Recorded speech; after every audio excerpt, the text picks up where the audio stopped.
June 24th, Daily Devotional, Lift 'em Up by Ellen G. White. Bear a living testimony. As thou hast sent me into the world, even so have I also sent them into the world. John chapter 17, verse 18.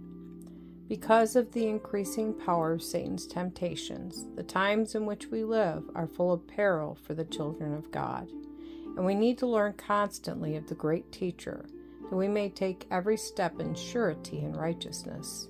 Wonderful scenes are opening before us, and at this time a living testimony is to be born in the lives of God's professed people, so that the world may see that in this age, when evil reigns on every side, there is yet a people who are laying aside their will and are seeking to do God's will, a people in whose hearts and lives God's law is written.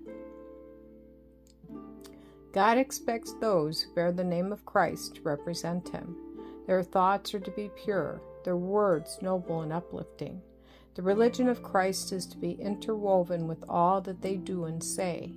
They are to be a sanctified, purified, holy people, communicating light to all with whom they come in contact.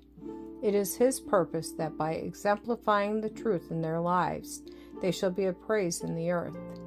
The grace of Christ is sufficient to bring this about, but let God's people remember that only as they believe and work out the principles of the gospel can they fulfill His purpose.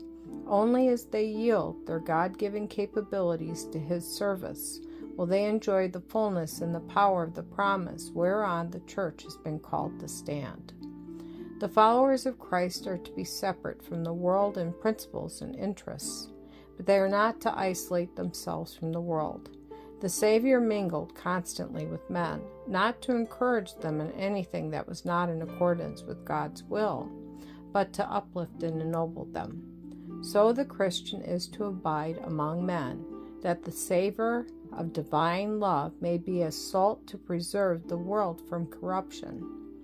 Daily beset by temptation, constantly opposed by the leaders of the people, Christ knew that He must strengthen His humanity by prayer. In order to be a blessing to men, He must commune with God, pleading for energy, perseverance, and steadfastness. Without this daily commune with God, no human being can gain power for service. Christ alone can direct the thoughts aright. He alone can give noble aspirations and fashion the character after the divine similitude. If we draw near to Him in earnest prayer, He will fill our hearts with high and holy purposes, and with deep longings for purity and righteousness. God desires His people to show by their lives the advantage of Christianity over worldliness, to show that they are working on a high, holy plane. He longs to make them channels through which He can pour His boundless love and mercy.